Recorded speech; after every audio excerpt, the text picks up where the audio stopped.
Capítulo 5. Assim que voltamos do pub, dei uma desculpa sobre ter que estudar e subi para o quarto. Enquanto tirava as meias, prometi a mim mesma que realmente faria um pouco de lição, porque assim não estaria contando uma mentira completa. Mas, só depois de alguma pesquisa extracurricular. Contudo, 2 horas depois, a internet não havia resultado em nada. Havia muitas ocorrências para Codex Angelis, mas nada que parecesse sequer próximo do que eu procurava, e o enigma da Epifania não resultou em uma ocorrência sequer. Em seguida, verifiquei o catálogo da biblioteca de Winter e, depois, quando essa pesquisa também não resultou em nada, o catálogo online da Biblioteca Britânica. Nada. Finalmente, cliquei na minha conta de e-mail e comecei a escrever uma nova mensagem. Caro Caradoc, espero que você e Jonathan estejam bem. Seria ótimo ir a Londres para vê-los algum dia. No entanto, escrevo agora para pedir um favor. Estou procurando um texto chamado O Enigma da Epifania, de um livro chamado Codex Angelis. O livro está na biblioteca Eauditan, mas a cópia foi desfigurada, e a página onde estava o texto foi arrancada. Sabe alguma coisa sobre o livro? Pode existir outra cópia? Não consigo encontrar nenhum registro dela, mas pensei que você pode ter outras informações. Quaisquer sugestões são bem-vindas. Com amor. Ana. Saí da página de e-mail e abri meu arquivo negligenciado de anotações da matéria. Hoje, de acordo com o cronograma em cima da minha mesa, eu devia estar estudando matemática. O primeiro bloco de exercícios deveria ser feito em 55 minutos, e preparei meu despertador antes de começar. Contudo, estava ainda na metade do primeiro problema quando fui interrompida pelo alerta de e-mail. Quanto mais eu tentava ignorar a notificação, mais ela ecoava no fundo da minha consciência, prejudicando a concentração. Finalmente eu cedi, que seria melhor simplesmente ver quem era o remetente, depois, quando descobrisse que era algo desinteressante, voltar tranquila ao exercício de matemática. Só que não era desinteressante. Era de Caradoc. Abri a mensagem ignorando o ruído do despertador. Ele já havia encontrado alguma coisa? Querida Ana. Que delícia receber notícias suas, e com uma pergunta tão intrigante. É claro que conheço o livro a que se refere. O Codex Angelis, que recebeu esse nome por causa do anjo iluminado na página 2, é uma coleção de enigmas, profecias e poesias anglo-saxões do século X. Boa parte do conteúdo mundano é semelhante à do Codex Esonensis e do livro Vercelli, mas é um volume obscuro, quero dizer, desconhecido para o mundo dos não-bruxos, daí a dificuldade com a Biblioteca Britânica. E as profecias são, até onde vai meu conhecimento, totalmente únicas. Sei que existe apenas mais uma cópia, a que está na Biblioteca Eauditan. Sua busca por esse texto desaparecido não será simples. Minhas pesquisas rápidas resultaram em uma menção de uma tradução de 1570, mas a referência é de uma cópia na biblioteca de Pedro, o Grande, czar da Rússia, e não consegui encontrar mais nenhuma menção ao trabalho posterior àquela data.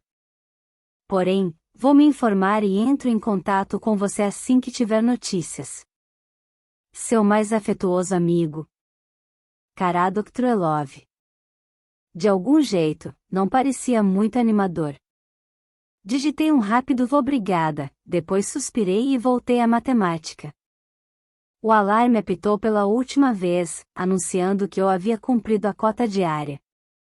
Então deixei no chão a folha com o último exercício e alonguei minhas costas cansadas antes de desligar o despertador. Eram quase 15 para as 10. Não era de surpreender que eu estivesse exausta. Ouvi a música de um filme lá embaixo e imaginei que meu pai devia estar roncando no sofá. Ele sempre apagava quando bebia na hora do almoço. Talvez fosse por ter passado horas estudando, mas, de repente, as provas pareciam estar perto demais. Quantas semanas ainda faltavam? Eu não sabia ao certo, mas tinha a horrível sensação de que a resposta tinha um só dígito. O vento soprou na chaminé, e eu me aproximei da janela para olhar para fora. Tinha algo errado com o clima novamente, a mesma nota falsa que Abby tinha mencionado havia algumas noites. No entanto, o ar lá fora era frio, sem indício algum de neblina à vista. Então não era isso, apenas uma tempestade que se formava. Eu a ouvia no gemido do vento e no estrondo das ondas que quebravam nos penhascos distantes. O céu estava claro, mas mais distante, sobre o mar, eu vi sombras escuras em movimento, unindo-se e se fortalecendo. Um corvo grasnou na escuridão, as asas abertas desenhando um borrão contra o escuro do céu noturno. E então o telefone começou a tocar. Automaticamente, olhei para o relógio. 21h50? Quem poderia ser? Desci a escada correndo para atender antes que desligassem. Alô? Ana? A voz do outro lado era estranha, trêmula e rouca, como a de alguém que havia chorado. Ah, sim. Ana, sou eu. Elaine. Elaine. O que? O que aconteceu? Está tudo bem? 7. Parei. Não conseguia falar. Minhas mãos estavam frias e dormentes no telefone. Pensei na tempestade, nas nuvens que se formavam ao longe na noite negra, no barquinho tão pequeno e frágil. 7 está bem, e Elaine respondeu, mas sua voz soava estranha, e havia um eco na linha. Ela não estava no pub, Ana. Desculpe por ter ligado tão tarde e peço desculpas também por pedir. Ela parou, e eu engoli o medo e falei com a voz mais ríspida do que pretendia. Elaine, por favor, está me assustando. Fale de uma vez. Ana, é Bran, ela engoliu, e havia um soluço em sua voz. Ele está morrendo. Eu acho que ele está morrendo, e os médicos também acham. E ele está chorando, soluçando e chamando. 7, mas você também. E eu não posso fazer nada com relação a 7, ele está preso em algum porto, tentando conseguir um visto. Sei que não tenho o direito de pedir, por favor, acredite em mim, eu sei disso. Você não deve nada a ele, mas eu pensei. Estou indo, eu falei. Enquanto ela me dizia que ala eu deveria procurar, eu vestia o casaco. Elaine estava enganada. Eu tinha uma dívida com Bran. E devia isso a 7 também. Pai, e chamei, correndo até a porta. Pai, pegue as chaves. Ana? Elaine pulou da lateral da cama quando entrei. Mesmo com a luz pálida do abajur, era possível ver seu rosto abatido e triste. Elaine. Eu a beijei. Você parece cansada. Estou cansada. Ela passou a mão trêmula pelo rosto. Tem sido. Ai, não suporto mais isso. Era horrível vê-la daquele jeito, tão deprimida e exposta, tão sozinha. 7 devia estar ali para ajudá-la. E não estava. Tem alguma coisa que eu possa fazer? Perguntei sussurrando.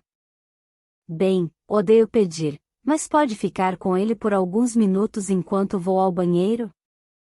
Não quis deixá-lo antes, mas agora ele está dormindo, acho que vai ficar bem por um tempo. O remédio vai ajudar. Sabe, com a dor, ela tocou o rosto.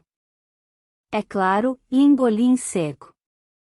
Não tem problema, pode ir. Tudo bem. Elaine assentiu e respirou fundo. Obrigada. Vou me sentir melhor sabendo que você está aqui e pode tocar a campainha. Só para você saber, ela respirou fundo outra vez, ele não está muito lúcido. O analgésico é muito forte.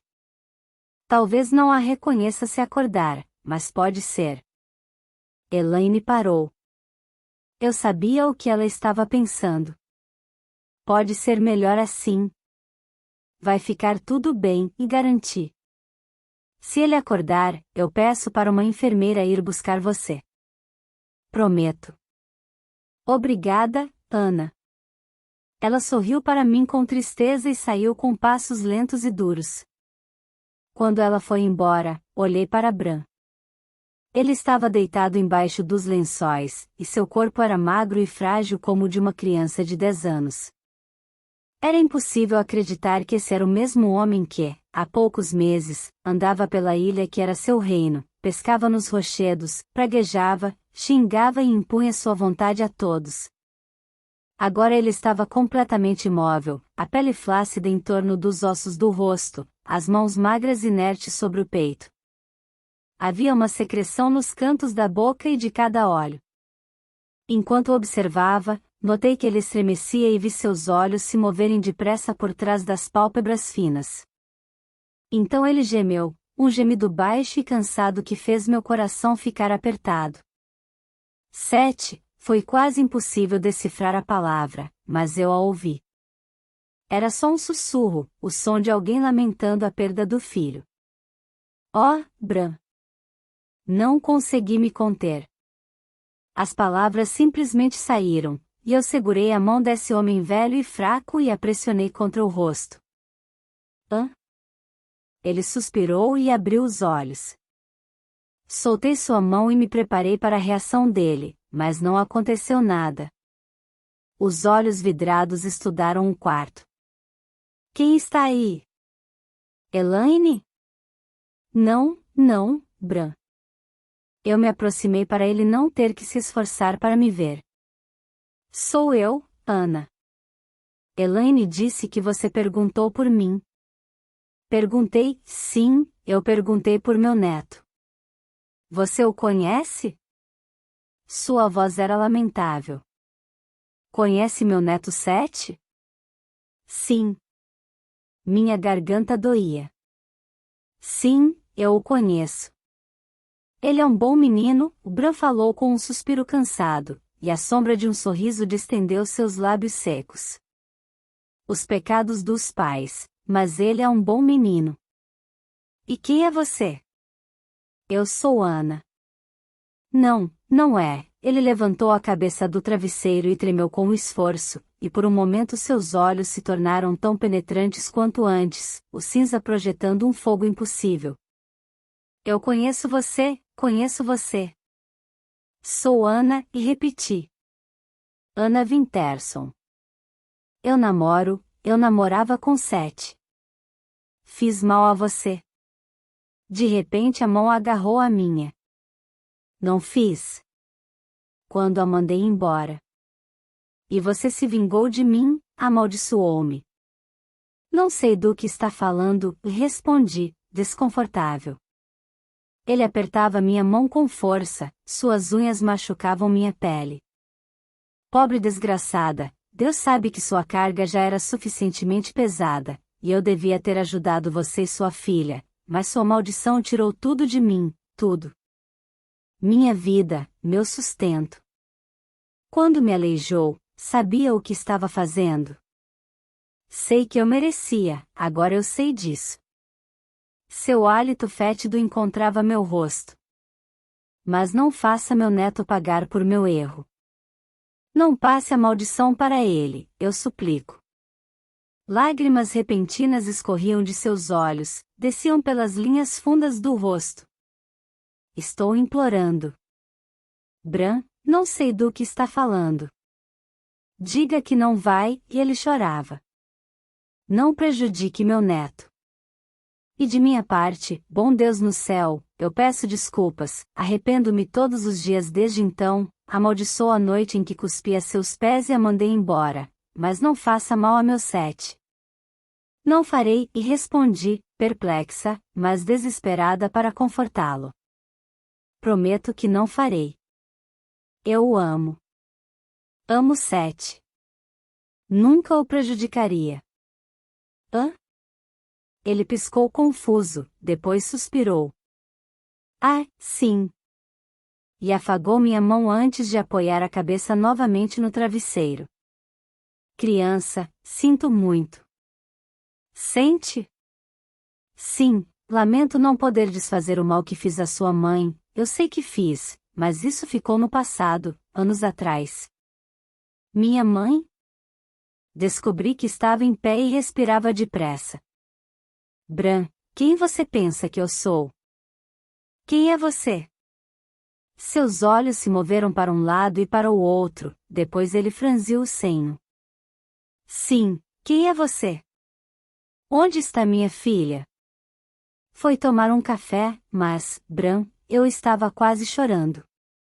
Você disse alguma coisa sobre minha mãe. Conheceu minha mãe? Se a conheci. Seus olhos se encheram de lágrimas. Não, eu só a vi uma vez. E depois falei com ela, quase a levei à morte, e ela me amaldiçoou por isso, aquela maldita bruxa de coração frio. Ah! Um gemido horrível de agonia brotou de seus lábios, e ele segurou um lado do corpo, depois apertou freneticamente um botão vermelho preso a um fio. Uma enfermeira entrou correndo no quarto, segurando uma bandeja de comprimidos e frascos. Senhor Fisher, sente alguma dor? Sim. Ele estava pálido e suando.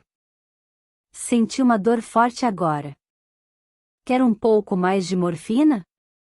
Já passou da hora, se quiser. Sim. Ele assentiu com gratidão. Morfina, sim. Vi a enfermeira administrar a dose, depois ajudou Bran a beber um pouco de água. Ele se recostou contra os travesseiros e fechou os olhos. A enfermeira suspirou. Agora ele vai ficar bem por mais algumas horas. É muito triste quando chegam a esse estágio. Você está bem, querida? Ela olhou para mim. É muito perturbador testemunhar essa dor, eu sei, mas ele vai ter algum tempo de conforto agora. Estou bem, respondi com voz rouca. Ela assentiu e disse. Bem, então irei deixá-los a sós. Assim que ela saiu, peguei a mão de Bran e sentei, segurando-a com muita delicadeza e ouvindo sua respiração arfante, difícil. Sua mão era fina e ressecada, e eu fechei os olhos. Quando voltei a abri-los, ele olhava para mim, e seus olhos cinzentos como os de Sete estavam cheios de lágrimas. Parecia implorar para que eu entendesse alguma coisa, seus lábios se moveram, mas nenhum som saiu deles. Não consigo ouvir você, Bran, falei. Seus dedos apertaram os meus, e ele inspirou com dificuldade. Tentou falar novamente, mas as palavras ainda eram apenas suspiros e chiados. Seu rosto se contorceu com um esforço, depois os olhos se fecharam, mas os dedos ainda seguravam os meus com força, como se ele tentasse comunicar sua mensagem pelo tato. Pensei em como falávamos uma com a outra por pensamento. Pensei na minha promessa de nunca mais interferir na vida de um não-bruxo, nunca mais enfeitiçar uma pessoa comum. E pensei nos olhos de Bran, tão cheios de agonia, implorando-me para entender alguma coisa que ele não conseguia dizer, implorando-me para ajudá-lo antes que fosse tarde demais.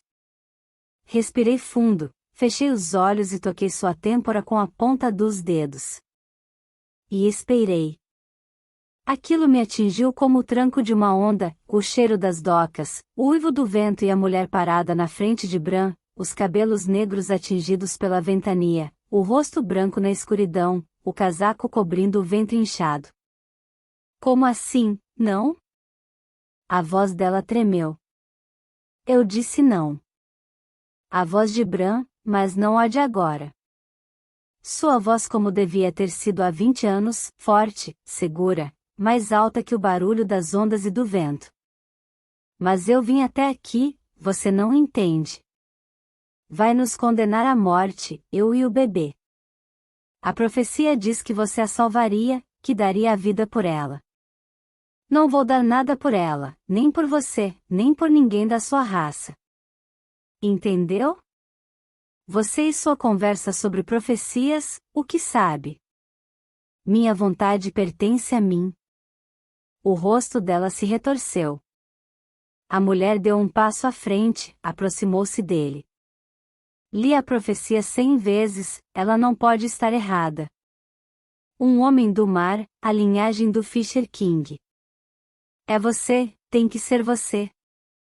Pratiquei a vidência de 100 maneiras diferentes, e todos os meios, a água, as estradas, os ossos, tudo me trazia para cá, para Winter. E eu vou expulsá-la daqui, mandá-la de volta para o lugar de onde veio, bruxa. Ele cuspiu no chão aos pés dela, um círculo nojento no cais, e ela recuou cambaleando com as mãos sobre o ventre. Morro antes que eu ou os meus ajudemos alguém da sua raça. Entendeu? Ela o encarou. Seus olhos azul acinzentados estavam cheios de lágrimas e ódio, e sua voz, quando ela falou, era um chiado. Então eu o amaldiçoo, Bran Fisher. Eu, Isla Winterson, amaldiçoo você pelo que fez a mim e a minha filha. Eu o amaldiçoo a mancar pela vida como um homem destruído, acorrentado ao mar, sua vida em poder dele. A ferida que sofreu na guerra vai apodrecer, você vai morrer um pouco mais cada vez que seus pés pisarem em terra firme, e cada maré que o tirar da praia vai levar um pouco da sua força, um pouco da sua vida, um pouco da sua esperança. Vai sentir dor todos os dias até sua morte, e, quando morrer, a maldição será passada a todos os filhos de sua linhagem, até que eles também morram. Ela se virou e começou a andar na noite encharcada pela tempestade, o casaco tremulando ao vento. Não se atreva a me dar as costas, sua bruxa! Bran gritou. Ele começou a seguir a mulher, mas tropeçou, o pé se chocando contra o solo de um jeito que a dor subiu até o joelho, para a coxa e para a bacia, uma dor lancinante da velha ferida de guerra. Bran deixou escapar um gemido, mas se obrigou a seguir em frente, ir atrás da sombra de Isla. Volte aqui. A dor o dominou novamente, mais cruel e mais forte que antes, e ele caiu no chão segurando a bacia, erguendo a voz num rugido desarticulado de fúria. O som se ergueu sobre a tempestade e ecoou no cais vazio. Depois desapareceu, deu lugar lentamente ao ruído dos monitores do hospital e da respiração difícil. A morfina fez efeito, e Bran mergulhou em um sono drogado e sem sonhos. Fiquei ali sentada segurando a mão dele até Elaine voltar. Tudo bem? Ela sussurrou. Ele acordou, contei devagar, ainda tentando processar o que vi e ouvi. Mas, não me reconheceu. A enfermeira aplicou mais morfina. Ah, bom. Elaine suspirou aliviada. Não entendi se o alívio era por causa da morfina ou por ele não ter me reconhecido. Obrigada por ter vindo, de verdade. Mesmo que Bran não tenha lembranças claras, acho que de algum jeito ele vai saber. Só queria que Seth. Elaine parou de falar. Eu assenti, e nós duas ficamos ali em pé, uma espelho da dor da outra. Sinto muito, eu disse. Esperava que ela soubesse a que me referia. Sentia por Bran, por Seth, por tudo. Bran morreu naquela noite enquanto dormia. O funeral aconteceu 3 dias mais tarde, na pequena igreja de pescadores sobre o penhasco onde havia o memorial de granito que homenageava a todos os homens que a cidade havia perdido para o mar em séculos. Meu pai estacionou o carro e subimos a pé pelo caminho do penhasco. O vento batia em minha saia preta e jogava a gravata de meu pai por cima de seu ombro. Sabe quem vai estar lá? Perguntei. Achava que minha voz soava convincente, mas meu pai não se deixou enganar. Muita gente da cidade, tenho certeza. Contudo, Elaine está muito aborrecida, porque parece que Seth não vai conseguir chegar. Ela pensou em adiar a cerimônia, mas ninguém conseguiu dizer ao certo quando ele teria permissão para embarcar em um avião. Ah! Fechei os olhos por um momento, e uma emoção forte me invadiu como uma onda. Eu não sabia o que era. Alívio? Decepção? Senti o rosto quente, apesar do vento frio do mar. Qual é o problema? Aparentemente, porque estava tentando voltar depressa, ele atracou em um porto onde não podia ter entrado sem permissão. A tentativa não deu certo, e ele acabou detido e sem visto de saída, e é por isso que não o deixam pegar um voo de volta. Elaine pediu ajuda à embaixada, mas a última coisa que ouvi foi que o problema não seria resolvido essa semana. Pobre Seth. Pobre Elaine. Andamos em silêncio até o cemitério, onde pessoas da cidade se reuniam perto da porta da igreja, fumando cigarros de último minuto e conversando com ar de preocupação arrependida. Tom. Alguém chamou, e meu pai foi absorvido pelo grupo. Pela primeira vez percebi o quanto agora ele era parte daquela comunidade, como naturalmente se ajustou. Alguém me passou um panfleto, e eu li o que estava escrito nele. Havia um poema no verso. A morte não é nada. Só passei para a próxima sala. Eu sou eu e você é você. O que quer que tenhamos sido um para o outro. Isso ainda somos. A vida significa tudo o que sempre significou. É a mesma que sempre foi. Há uma absoluta continuidade. O que é a morte, se não um acidente desprezível? Porque eu deveria ser esquecido. Porque não sou mais visto? Estou só esperando você durante um intervalo. Em algum lugar muito próximo. Logo depois da esquina. Tudo está bem. Padre Henry Scott Holland. Os versos eram familiares, mas estranhos, e me causavam uma raiva surda que eu não conseguia identificar. Então percebi. Eram os mesmos versos que minha mãe havia usado em sua última carta para mim, porém mais longos. Havia um trecho maior do poema no panfleto. No entanto, faltava alguma coisa. Ei, e disse uma voz familiar ao meu lado, e levantei a cabeça, surpresa. Abby. O que está fazendo aqui? Não era só a presença dele que me chocava. Ele estava quase irreconhecível. Ainda não tinha feito a barba, mas usava uma camisa branca bem passada e gravata preta, e um terno preto de corte impecável que, eu suspeitava, pertencia a Simon. Ele parecia, bem, uma delícia, para ser bem honesta. Bani o pensamento aborrecida comigo mesma, torcendo para Abby não conseguir ler o rubor no meu rosto. Esperava que ninguém pudesse interpretá-lo. Estou aqui com Maya e o pessoal. Mas Bran, você sabe.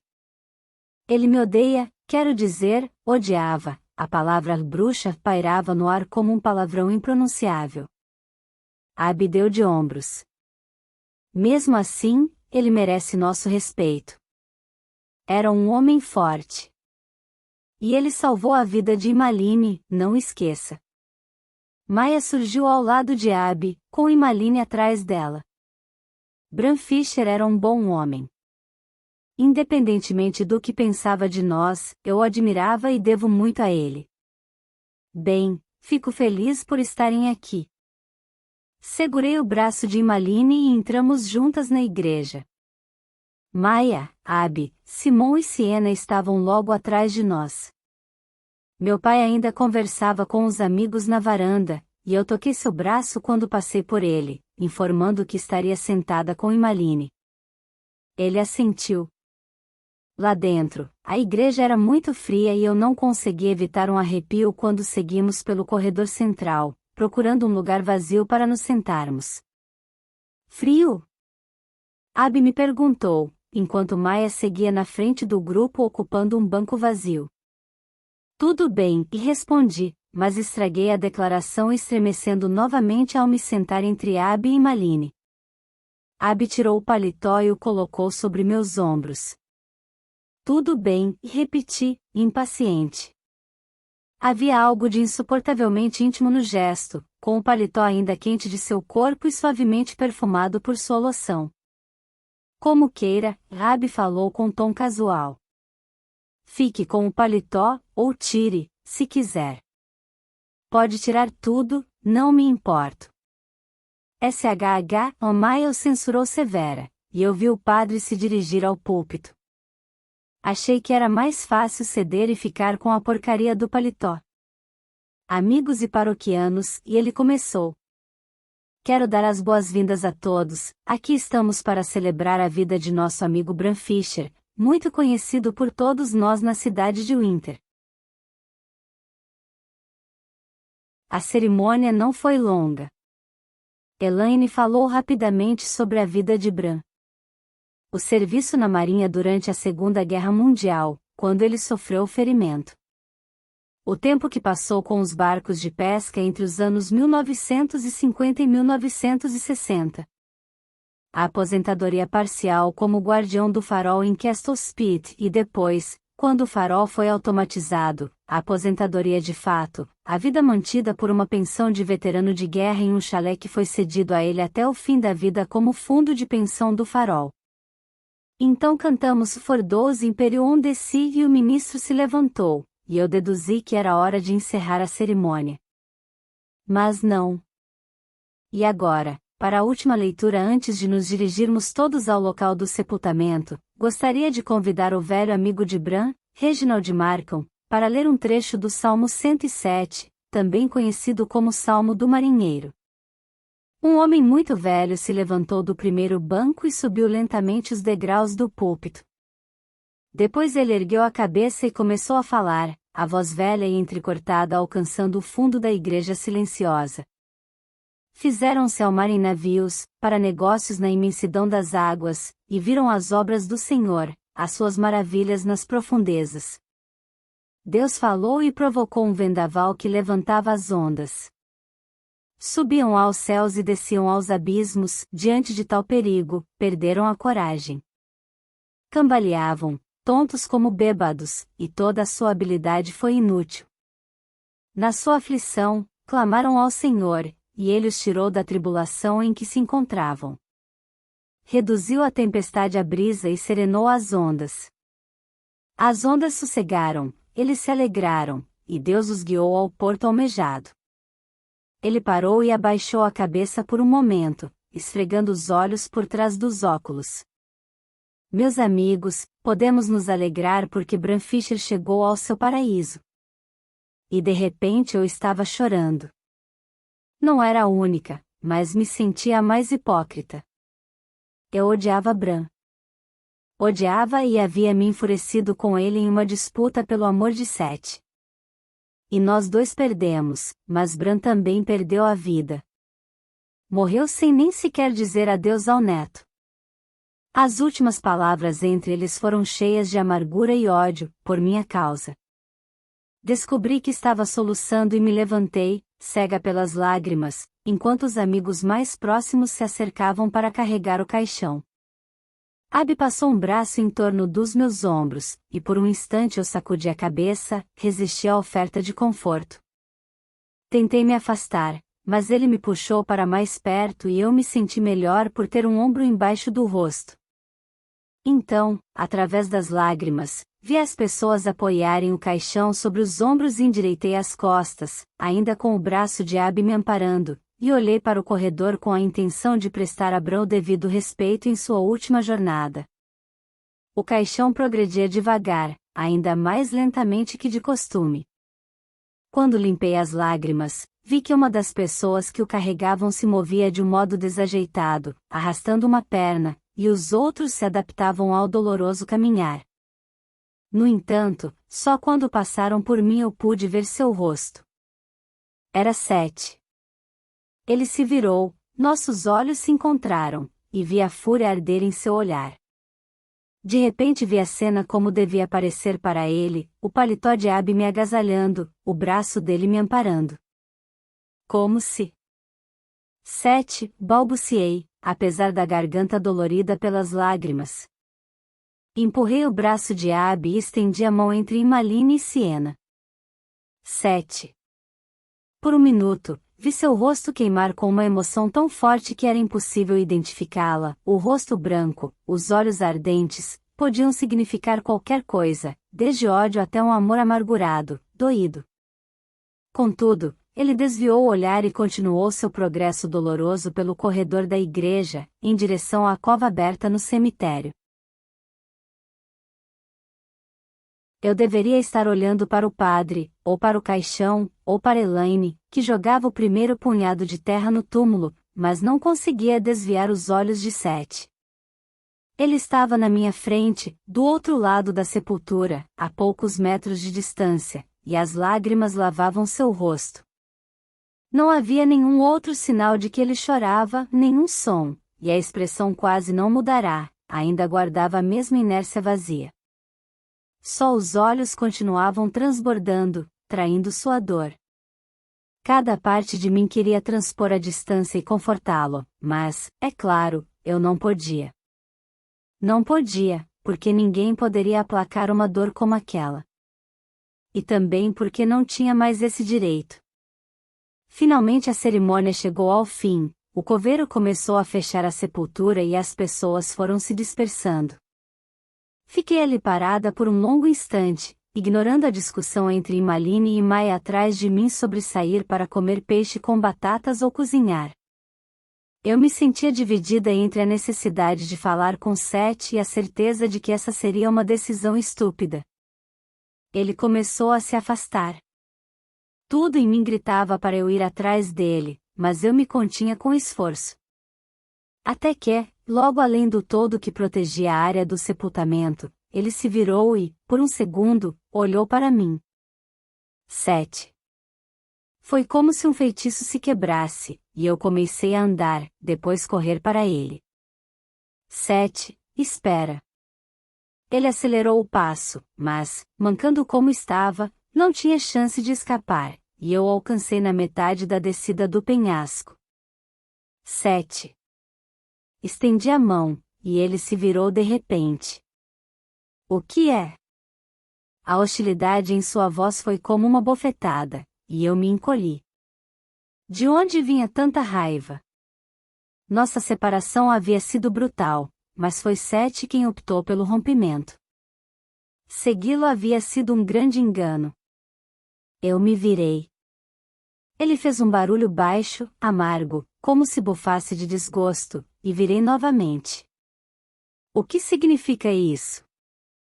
Ele deu de ombros, os lábios se contorcendo numa expressão que me machucou ainda mais. Eu não disse nada. Se você se sente culpada. Culpada? Mas que? Não demorou muito, não é? Da minha cama para a dele. Cala a boca. De repente eu estava furiosa. Como se atreve, Seth? Você não sabe nada, nada. Nada? Então, vamos ver, está usando as roupas dele, e apontou um dedo desdenhoso para o paletó de Abby, ainda sobre meus ombros. Ele a toca em público, abraça-a no funeral do meu avô, de repente ele estava pálido de raiva, uma fúria fria e quieta que me fez encolher. Enquanto eu tive que ficar lá, vendo vocês dois se esfregando. Tudo aquilo era nada, então? Ele me deu um abraço, seu bastardo idiota, imbecil e pervertido. Agora era eu que sufocava com a raiva, quase não conseguia falar. No entanto, Seth continuava frio. Ele me observou por um minuto, o rosto marcado por linhas que eu nem reconhecia. Depois deu de ombros e começou a mancar colina abaixo. Pare, e gritei, enfurecida a ponto de não conseguir raciocinar. Pare agora, ainda não terminamos, Seth. Ele continuou andando devagar, com dificuldade. Dessa vez eu projetei todo o meu poder na palavra, pare. E ele parou, os pés colados no chão. Por um minuto, foi como se não conseguisse acreditar no que acontecia. Vi o fluxo de sangue colorir sua nuca quando ele usou toda a sua força física para tentar se desprender do chão. Em seguida, ele olhou para mim, e sua expressão me assustou.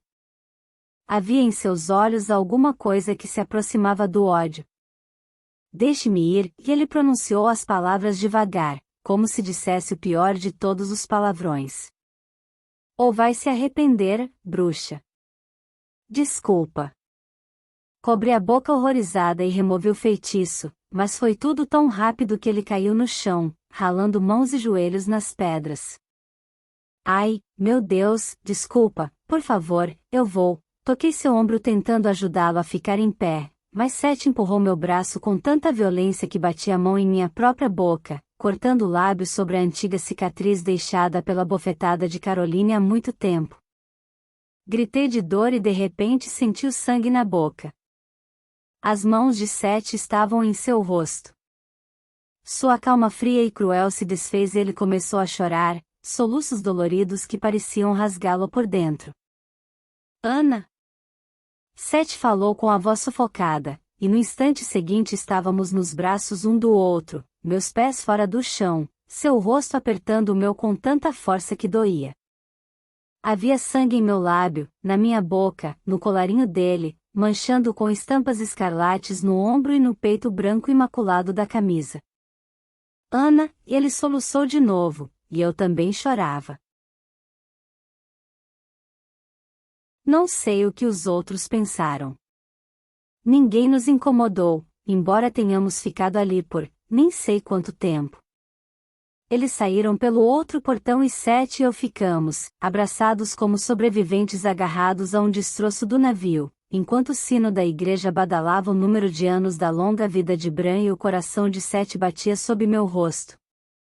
Eu o sentia real em meus braços, magro e rígido, mas real, a pele quente sob a camisa, o coração forte e rápido. Finalmente o sino da igreja silenciou e eu levantei o rosto do ombro de Seth. O sol se punha vermelho no oeste. Seth mancou até perto da parede da igreja, e nós sentamos para ver o sol afundar em nuvens escuras no horizonte, deixando o cemitério desolado e cheio de sombras. Seth, o que foi que fizemos? Perguntei. Virei para olhar seu rosto no crepúsculo. Era mais magro, havia sombras sob as maçãs do rosto que não deviam estar ali e cicatrizes novas que eu não reconhecia, hematomas e cortes parcialmente fechados. Não sei, e ele disse finalmente. Depois passou a mão pelos cabelos, a expressão totalmente derrotada. Não podemos voltar atrás, não existe essa possibilidade, mas sinto. Seth fechou os olhos e meu coração doeu. Eu me sinto dilacerado. O que aconteceu com sua perna? Perguntei em voz baixa. Um acidente idiota.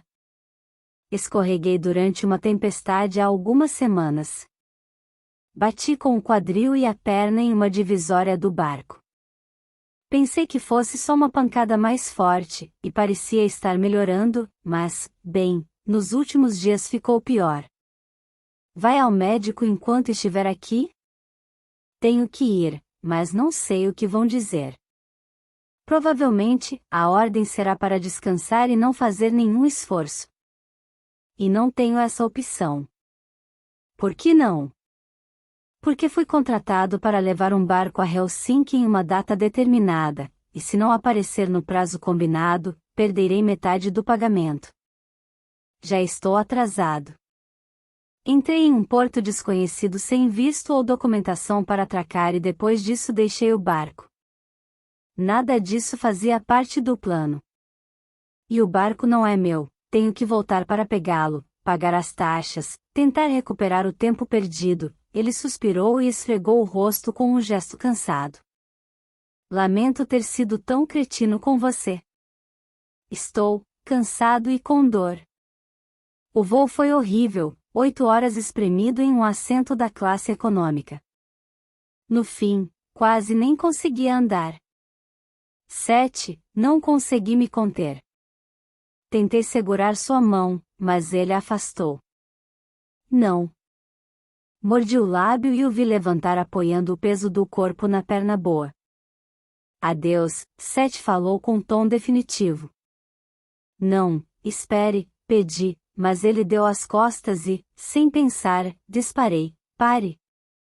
E me encolhi quando a palavra saiu da minha boca.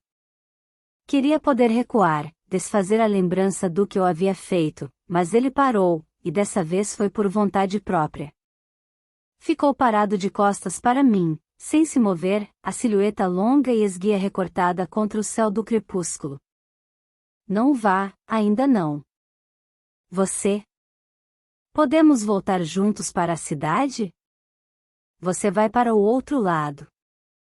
Quero ir com você, queria dizer, mas engoli as palavras e dei de ombros, tentando fingir uma indiferença que não sentia. Não faz mal, preciso andar um pouco. Tudo bem, e ele concordou quase furioso.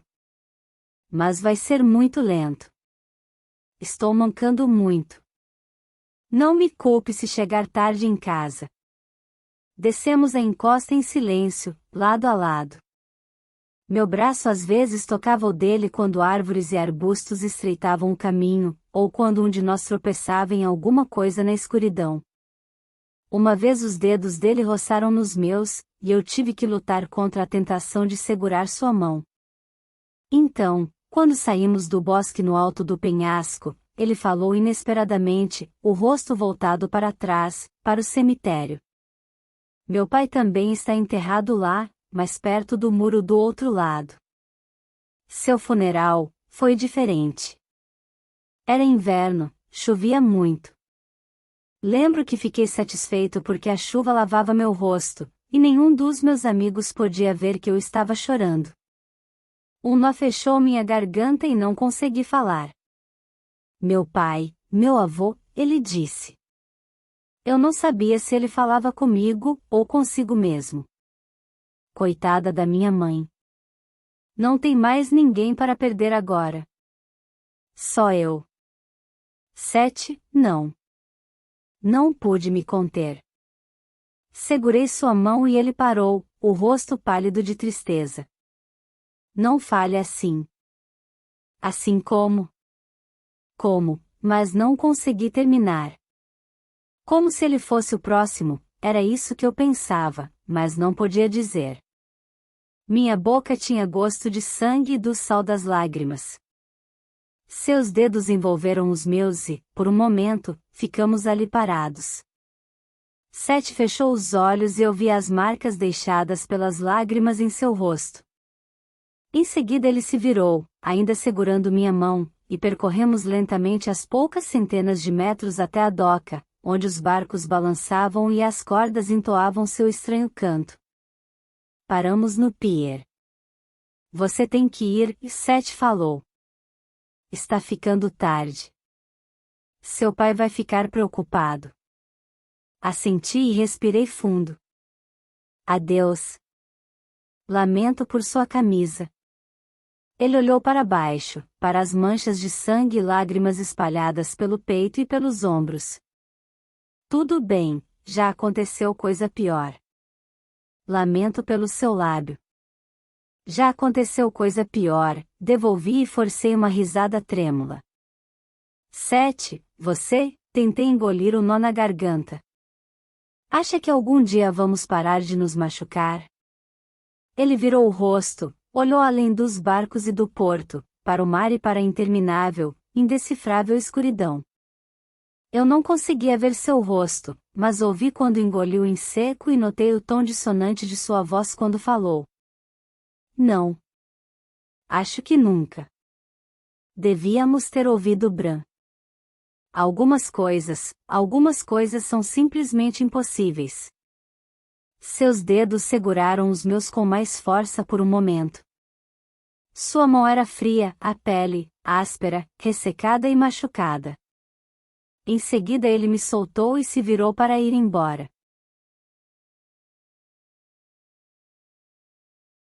Capítulo 6. A voz era insistente, firme. Ana! E de repente a senhora Finn estava parada na minha frente, batendo na página com a ponta do dedo.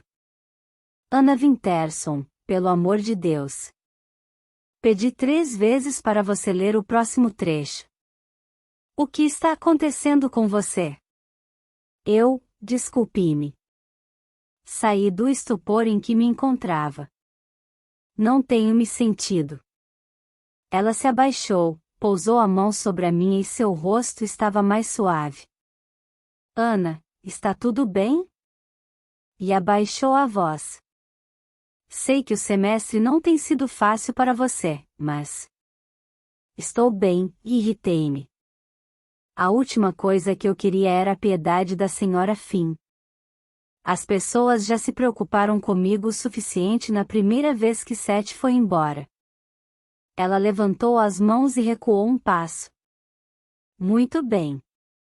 Se quiser conversar sobre alguma coisa, fique depois da aula.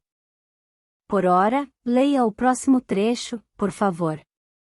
A senhora Finn suspirou ao ver minha expressão. O que começa com normalmente é sugerido. E desta vez, por favor, tente prestar atenção. Eu tentei. E tentei em casa também, ignorando a expressão preocupada de meu pai depois que Seth partiu para o aeroporto. Havia ignorado os passos dele do lado de fora do meu quarto à noite, quando havia se aproximado para ver se eu estava dormindo. Ignorava suas sugestões veladas sobre desistir das notas máximas se alguma coisa estivesse me incomodando. Fiz o possível para ignorar até os olhares preocupados de Imaline e Maia, mas não consegui ignorar Abby. Eu tentei, mas ele não se deixava ignorar. Toque, toque. A voz dele me assustou e interrompeu meu estudo de matemática. Com um susto, derrubei a caneta e bati a cabeça na mesa com força indescritível quando abaixei para pegá-la. Quando Abby abriu a porta do meu quarto, encontrou-me encolhida com a testa sobre os joelhos, as duas mãos apertando a cabeça. O que está fazendo, mulher? Isso é alguma posição de yoga para levar mais sangue ao cérebro? Cala a boca, e gemi. Depois endireitei o corpo ainda massageando a cabeça. Ai, ai, ai, ai. O que você fez? O que parece que fiz, seu idiota? Não desconte em mim. Ele parecia estar se divertindo, mas veio se sentar ao meu lado na cama e tocou com delicadeza o lugar machucado. Senti sua magia se espalhar com um formigamento pela pele, e a dor recuou para um nível suportável. Melhor. Um pouco. Afastei-me e endireitei as costas. O que está fazendo aqui? Vim ver como você está.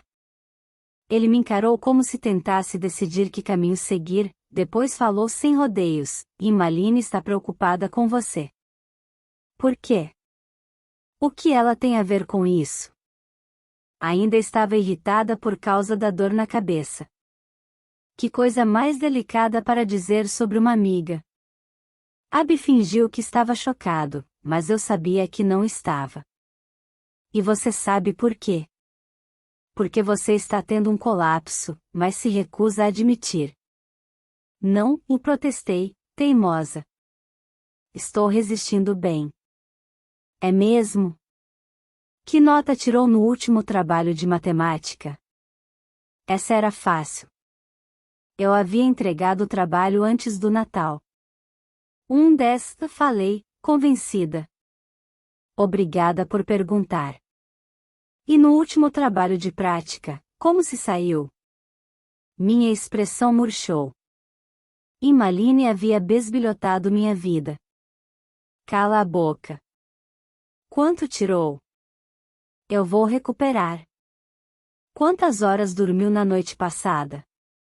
8. Mentira. Droga. Tudo bem, é mentira. Tenho tido dificuldade para dormir. E daí? Está enlouquecendo em silêncio. Ana, você está ultrapassando seus limites. Procurar sua mãe, acompanhar a escola, tentar espremer 18 anos de educação mágica em alguns fins de semana. Francamente, acha que consegue manter esse ritmo? E agora o garotão apareceu de novo, cortou sua boca e deixou você mal outra vez. Ei! Levantei com um pulo. Deixe Seth fora dessa história. Ele não tem nada a ver com isso. É mesmo? Em que estava pensando ontem à noite, quando não conseguiu dormir? Ele também se levantou, e nós nos encaramos. Os olhos de Abby eram negros, furiosos, e sua respiração era rápida. Eu não sabia o que dizer.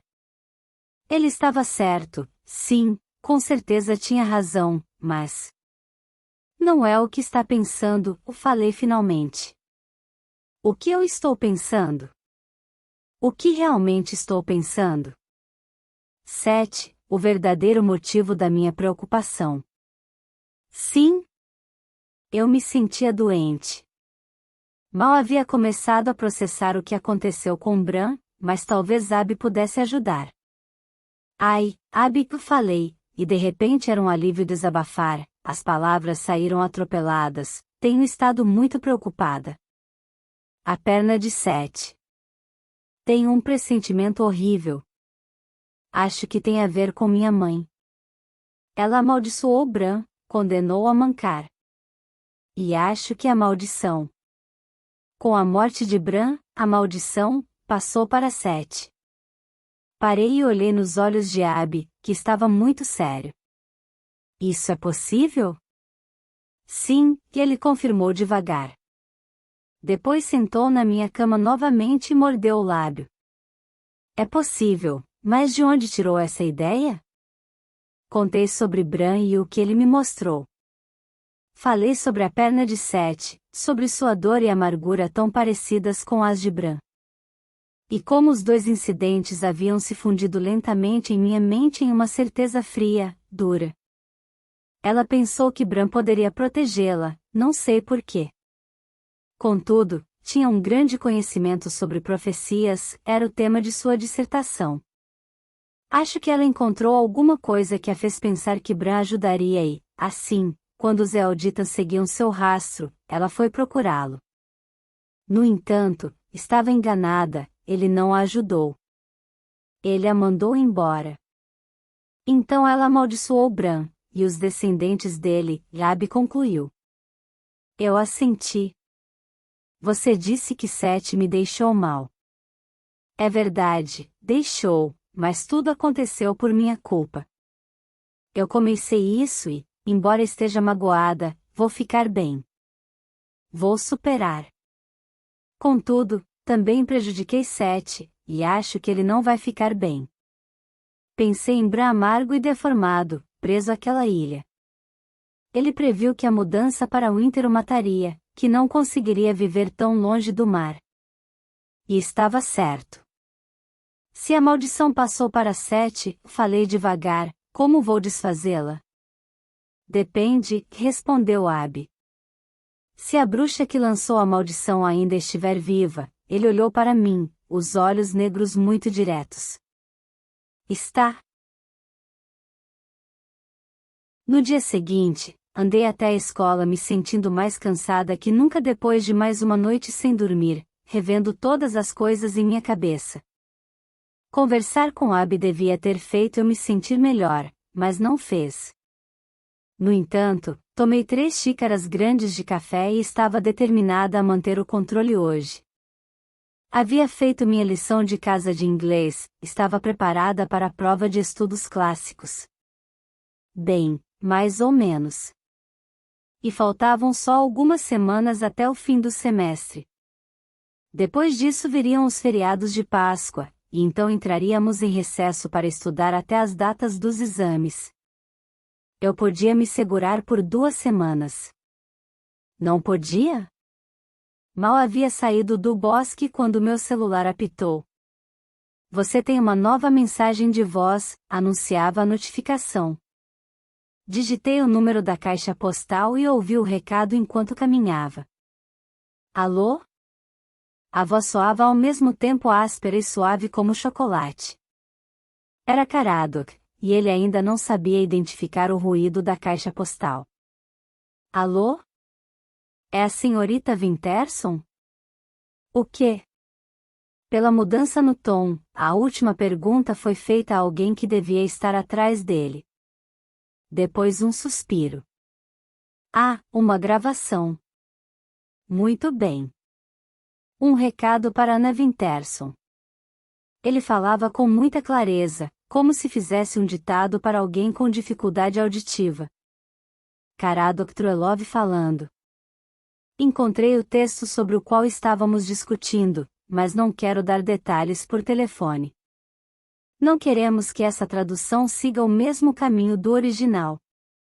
Pode vir à loja para conversarmos pessoalmente? Por favor, telefone para mim. Obrigado. Até logo. É só isso? Ah, tenho que apertar este. Liguei de volta com os dedos trêmulos, mas a voz que atendeu na loja era de Jonathan gravada na secretária eletrônica. Alô, e bem-vindo a Truelove Fox. A loja funciona das 10 às 17 horas, de terça-feira a sábado, e somente com hora marcada às segundas e aos domingos. Se está ligando fora desses horários, por favor, deixe um recado. Obrigado. Oi, comecei, as palavras se atropelavam. Jonathan, acabei de ouvir a mensagem de Karadok. Estou indo a Londres. Chego aí, olhei meu relógio, às 11, mais ou menos. Até mais tarde. E a revisão para estudos clássicos havia sido perda de tempo, aparentemente. O trem era lento. O metrô era lento. Corri da estação na Leicester Square, passando no meio de pessoas que andavam devagar, que circulavam sem pressa. Então, finalmente, entrei em Cecil Court e atravessei o pátio de pedra, tentando acalmar minha respiração ofegante. Truelove Fox, anunciava a modesta placa cinzenta na loja mais afastada da entrada, e embaixo, em letras menores, livros antigos. O sino sobre a porta tilintou quando entrei, e eu chamei. Karadok. Jonathan. Sou eu, Ana. Ninguém respondeu. Fiquei parada diante do balcão por um momento, olhando para os belos grimórios dourados na vitrine trancada, e depois, sentindo-me como uma intrusa, contornei o balcão e espiei pela porta da sala no fundo. Ali também não havia ninguém, mas tinha uma xícara de chá preto sobre o móvel, e uma espiral de fumaça saía de dentro dela. Estranho, mas pelo menos eu sabia que havia alguém ali. Eles não teriam saído sem trancar a porta. Talvez estivessem lá embaixo? Havia uma segunda sala de livros no subsolo, uma área secreta para volumes obscuros que só os bruxos conheciam. O acesso era por uma porta escondida que consegui encontrar uma vez, embora nunca tenha descoberto se abri a porta por força de vontade ou se Karadok ajudou. E agora nem imaginava como destravá-la. O piso era de madeira brilhante, e não havia vãos evidentes. Karadok? Chamei, esperançosa, e me ajoelhei no chão unindo as mãos sobre as tábuas. Karadok, está me ouvindo? Pode abrir a porta? E ouvi. Não sei o que ouvi. Alguma coisa. Um som tão fraco que era difícil identificar. No entanto, de repente, senti um nó no estômago e soube que tinha que entrar naquele porão. Simplesmente tinha que entrar. Apoiei-me à parede e tentei lembrar um feitiço. Aetine. Disse, numa tentativa. Uma fenda negra apareceu no meio da loja, um resquício de escuridão pairava no ar ralo e houve um sopro de vento antes de a porta se fechar novamente com um bang. Meu estômago se retraiu. O ar tinha cheiro de sangue. Aetine. Gritei, e a porta no chão se abriu com um estrondo de trovão, deixando um buraco negro no meio da loja, uma escada que descia para a escuridão. Cobri a boca com a mão para sufocar um grito. O cheiro de sangue era mais forte do que nunca. Karadok. Chamei, tentando não deixar a voz tremer. Karadok? Jonathan. Silêncio. Os únicos sons eram o da minha respiração hesitante e do rangido da escada que comecei a descer indo ao encontro do porão e do que havia nele. Não conseguia ver quase nada na escuridão, só alguma coisa no piso cintilando com um brilho embaçado, fosco. Minha mão procurou e encontrou um interruptor na parede, e lâmpadas fracas se acenderam espalhando sua luminosidade tímida pelo porão, uma depois da outra, iluminando a poça formada ao pé da escada. Sangue. Cobri o rosto com a mão tentando bloquear o cheiro de açougue, sufocando o grito que queria explodir diante da visão da poça vermelha. Era demais. Ninguém podia perder tanto sangue e ainda estar vivo. Podia? Segui a trilha de líquido viscoso no chão, entre as fileiras distantes. Estava apavorada com a ideia do que poderia encontrar, mas não podia voltar atrás. A onda vermelha envolvia os pés de uma grande estante de prateleiras. Fiz a curva seguindo a trilha, e um grito escapou da minha boca. Havia sangue. Sangue em todos os lugares, respingado nos livros e nas paredes, até na luminária. E, no centro, Caradoc jazia em paz como uma criança adormecida, a garganta cortada de orelha a orelha. Caradoc.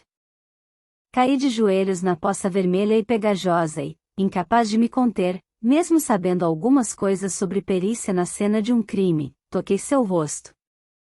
A garganta havia sido cortada logo acima da gravata, e o tecido estava encharcado de sangue. A impressão era de que o peito dele também estava aberto. Caradoc. Ai, meu Deus, Caradoc. Então ouvi nitidamente o som de passos lá em cima, na loja. Não pensei que meu corpo pudesse produzir mais adrenalina, mas, antes que conseguisse pensar, eu estava em pé, o coração disparado. Devia gritar por socorro? Devia me esconder? Antes que eu decidisse, um grito soou na escada. Caradoc. Parei, congelada. Ouvi mais um grito. Caradoc, eu trouxe o leite. Quer que eu deixe o seu aqui ou prefere que eu leve aí embaixo? Jonathan. Corri para a escada e comecei a subir, meus sapatos e dedos escorregando no sangue de Caradoc. Precisamos, a polícia, ai, meu Deus. Caradoc, ele está. A xícara de chá que Jonathan segurava caiu no chão da loja, e cacos de porcelana e respingos da bebida se espalharam em todas as direções com um barulho horrível. Ana, o que? Ele estava parado na porta, o rosto pálido e tomado pelo terror diante do sangue em minhas mãos e roupas. Meu Jesus, o que? Chame a polícia. Cambaleei na direção dele, mas Jonathan deu um passo para trás numa reação instintiva, e eu me agarrei ao balcão para não cair. Precisamos de uma ambulância. É Caradoc, ele. Deixe-me ver. Jonathan desceu a escada para o porão, mas parou ao ver o lago de sangue. Cristo! Ajuda! Ele cobriu a boca com a mão como se tentasse evitar o vômito, depois disse, mas o que aconteceu? Ana, o que aconteceu? Sua face estava muito branca, as maçãs de seu rosto estavam muito vermelhas, e os olhos estavam muito abertos e transtornados. Ele está morto, falei com a voz sufocada. Por um segundo tudo pareceu dançar na minha frente e eu rangi os dentes, tentando não enlouquecer. Ele está morto? Jonathan não conseguia processar a informação. Mas como? Sua garganta foi cortada. Senti a bile subindo pela minha laringe, e meus ouvidos apitaram. Quase não ouvia as perguntas de Jonathan enquanto balançava a cabeça, tentando evitar a náusea. Chame a polícia, era tudo o que eu conseguia dizer. Não podemos, o Jonathan respondeu, furioso. Ele está na parte proibida da loja. Não podemos permitir que a polícia dos apartados vasculhe tudo lá embaixo. Danem-se os apartados. Solucei. Que importância tem isso? Ainda é importante. Jonathan gritou de volta. Sua expressão era contorcida pela agonia, e ele se apoiou a uma estante de livros, o rosto coberto pelas mãos. Oh, Deus, Caradoc! Ai, meu querido! O que podemos fazer, então? Vamos ter que tirá-lo de lá. Trazê-lo para cá. Não. Você não entende. Jonathan falava devagar, rangendo os dentes. Minha vida e a sua não terão mais nenhum valor se deixarmos a polícia apartada mexer em tudo lá embaixo. Mas aqui em cima não vai fazer sentido nenhum. A cena do crime. Não vai haver sangue. E como alguém poderia ter cometido o crime aqui sem ser visto? Apontei para a rua. Temos que convencer a polícia. Seu rosto era sombrio. De um jeito ou de outro. Vai me ajudar ou não? Jonathan vomitou quando levamos o corpo de Caradoc para a parte de cima da loja, e vomitou de novo quando tentamos colocar o cadáver na posição mais próxima possível daquela em que o encontrei. Eu ajeitava a mão de Caradoc sobre o peito, como ele estava no porão, quando notei um pedacinho de papel entre seus dedos fechados. Peguei o papel e o desamassei. Era um cantinho de folha, não mais do que isso, impresso em tipo preto e pesado como o dos romances vitorianos. Embaixo das manchas de sangue, eu li: um enigma. Uma criança nascerá na festa de reis. Um filho da gralha. O que é isso? Jonathan perguntou, enxugando os olhos com a manga de sua blusa. Engoli a dor que formava um nó em minha garganta. Acho que foi isto que eles vieram buscar. Um enigma. E o levaram. Um enigma? Jonathan levantou os olhos para o teto e seu rosto se contorceu numa expressão de sofrimento tão grande que tive que desviar o olhar. Oh, Caradoc, você deu a vida por um maldito enigma. E ele começou a soluçar, soluços profundos, pesados, doloridos. Tentei confortá-lo, mas ele esticou a mão. Vá. Vá embora, Ana. Mas, a polícia. Vá. Sua voz era áspera e dilacerada. Você não pode ajudar. É melhor não complicar as coisas ainda mais. Posso dizer simplesmente que o encontrei. Jonathan tirou a gaveta da caixa registradora e a esvaziou no chão, espalhando moedas que rolaram até a porta. Pronto. Foi um assalto. Vou chamar a polícia agora, vai embora. Mas, minhas roupas estão cobertas de sangue. Você é uma bruxa, Jonathan gritou. Limpe o que tem que ser limpo. Ele caiu de joelhos no chão da loja enquanto eu saía dali. As manchas de sangue haviam desaparecido quando cheguei à avenida principal. As lágrimas em meu rosto demoraram mais para secar. Vaguei sem rumo tentando andar para longe do pavor e da agonia. Leicester Square, Soho, Oxford Street, Regent Street, Piccadilly, Bond Street. Andava em zigue-zague por Londres, as ruas duras sob meus pés, os apartados se desviavam de mim como folhas sopradas pelo vento. Meus pés latejavam, mas a sensação, de alguma forma, mantinha afastada a lembrança de Caradoc, e eu continuei andando até ir parar em Green Park. E lá, de maneira bizarra, inexplicável, Emmaline apareceu na minha frente, seu rosto tomado por uma mistura de fúria e choque. Ela se aproximou correndo, segurou meus braços com intensidade dolorosa, depois me abraçou. Graças a Deus. O que aconteceu? Como assim? Perguntei, atordoada. Abby ouviu você. Não sei como. Ele ouviu você gritar e ligou no meu celular quando eu estava no colégio. E foi então que percebi que você não havia aparecido o dia todo. Fui à sua casa e você havia saído. Que diabo está fazendo aqui? Eu vim, sentei na grama e puxei os joelhos contra o peito. Vim procurar Caradoc. E? Ana, o que aconteceu? Parece que você viu um fantasma. Era muito próximo da verdade. Fechei os olhos, apertei as mãos contra o rosto. As palavras cresceram dentro de mim e me sufocaram, alojaram-se em minha garganta como pedras. Caradoc está morto, consegui falar. Morto? Eu havia pedido para ele encontrar um texto, um enigma que minha mãe roubou do Zé Aldita. Ele o encontrou e telefonou para me avisar, mas foi assassinado antes que eu pudesse encontrá-lo. Meu Deus! O rosto de Anne perdeu toda a cor, e ela sentou na grama ao meu lado.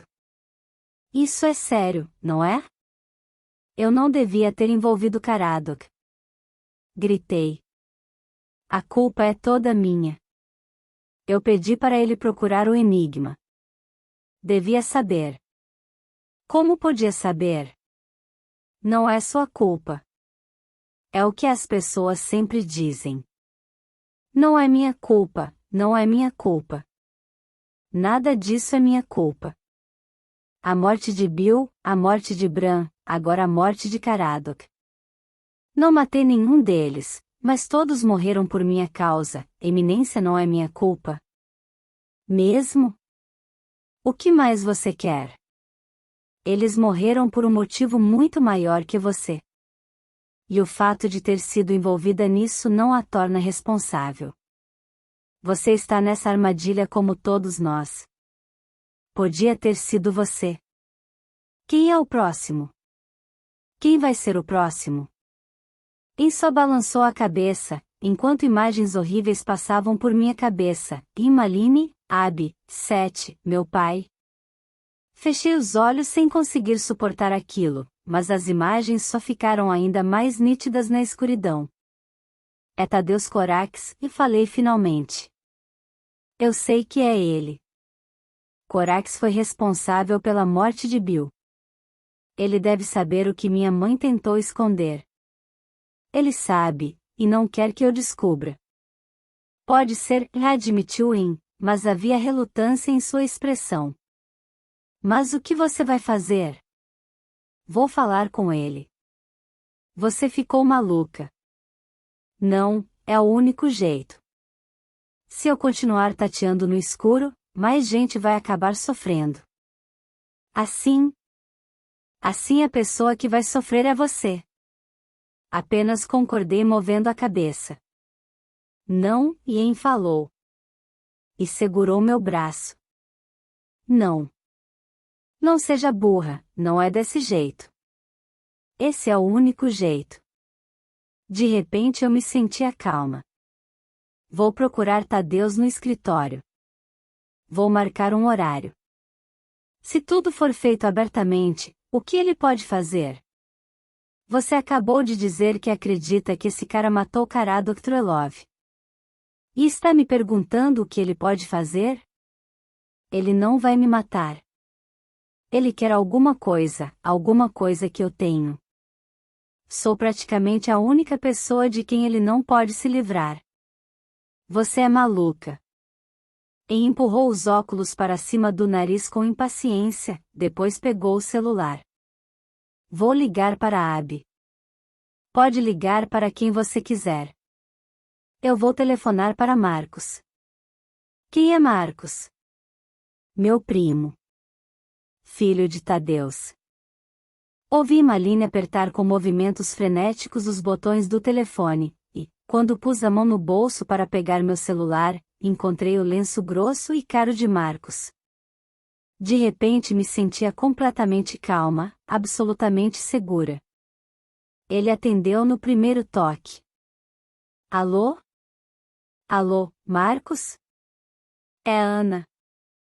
Ana Winterson. Oi, Ana. Que bom ouvir sua voz. Não liguei para bater papo, desculpa. preciso de um favor. Não precisa se desculpar. Que favor? Não posso garantir nada, mas, se eu puder ajudar. Quero encontrar seu pai. Ah? Houve um silêncio do outro lado da linha. Marcos. Sinto muito, acho que não posso ajudar. Mordi o lábio. Não quero ser insistente, mas é muito importante. Eu posso ir esperar, não importa quanto tempo vá demorar. A agenda dele é preenchida com semanas de antecedência. Ele não pode me encaixar entre dois compromissos? Ou durante um jantar? Desculpe, Marcos, mas é urgente.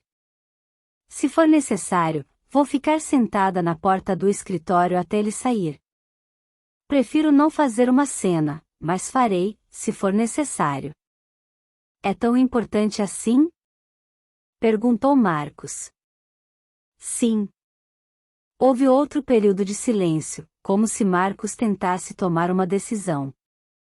Depois ele disse: Espere, vou falar com a secretária dele e ver o que pode ser feito.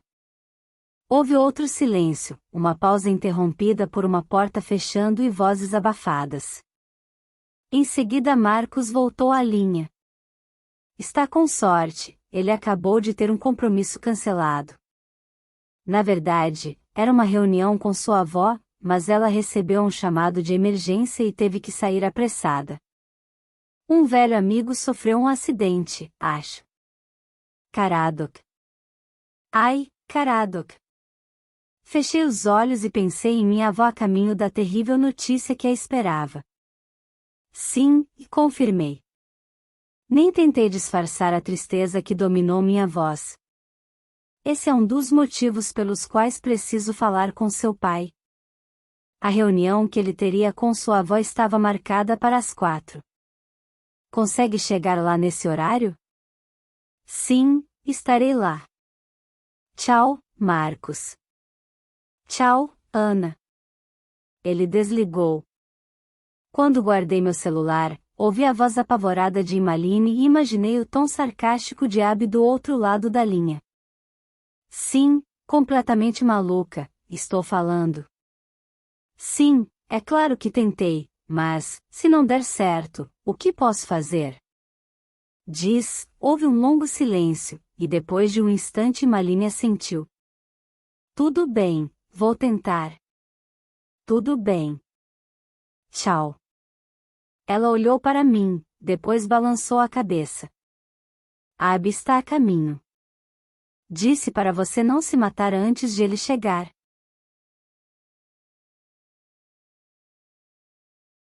Capítulo 7. É bom ver você de novo, Ana.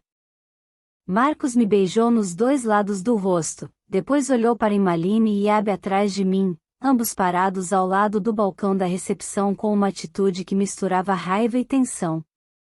Não vai me apresentar seus amigos? Marcos, está em Imaline Peller. Imaline, este é meu primo Marcos. E ele é Abby Goldsmith. É um prazer conhecê-los. Marcos apertou a mão de Imaline e depois a estendeu para Abby. Abby só olhou para a mão estendida, como se não conhecesse esse costume bizarro de trocar apertos de mão. Houve um breve silêncio e, depois de um momento, Marcos deu de ombros e abaixou a mão. Pensei que ele ficaria ofendido, mas, quando olhou para mim, tinha os cantos da boca levantados por um sorrisinho. Bem, como vocês estão alegres. Todos vão falar com meu pai? Não, e respondi, e no mesmo instante Abby disse sim. Nós nos encaramos. Ah, desculpe, Abby falou. Você e Tad precisam de um tempo a sós para lembrar os velhos tempos? Ou vai contar a eles seus segredos de garota? Não convidei você para vir e resmunguei. Não, meu papel de escudo humano se enquadra na categoria de serviço voluntário, Abby respondeu, furioso. Como é que é? Marcos olhou para mim e depois para Abby com uma expressão confusa, e de repente me senti cansada demais para continuar brigando. Venha também, se quiser, eu disse. Não importa. Mas eu falo, certo? Certo, Abby concordou. Andamos o longo corredor de carpete de veludo, e eu senti Emmaline atrás de mim olhando para tudo com uma mistura de admiração e horror, notando as luzes de bruxa tremulantes, os amplos cômodos abobadados à direita e à esquerda, o pulso e o fluxo de poder embaixo dos nossos pés, onde os rios acorrentados a este lugar se contorciam e retorciam pela liberdade. Isso é demais, ela cochichou. Mal consigo respirar, é podre de magia. Eu sabia a que ela se referia. O peso do poder que pairava no ar era quase sobrepujante. No entanto, quando vi tudo aquilo pelos olhos dela, tive a estranha sensação de que o feitiço que mantinha o lugar em pé estava se curvando, não funcionava mais sem esforço como antes, talvez fosse até inadequado. Era como ver um dique contendo o mar, e de repente um pedregulho rola pela parede, o aviso de um dilúvio. Aqui estamos, e disse Marcos, e nós paramos diante de uma porta de carvalho entalhado, enegrecido pela idade e muito brilhante. Ele bateu na porta e esperou um momento. Nenhuma resposta. Marcos olhou para o relógio. Ele devia estar aqui, está esperando vocês. E bateu de novo. Ah, pelo amor de Deus!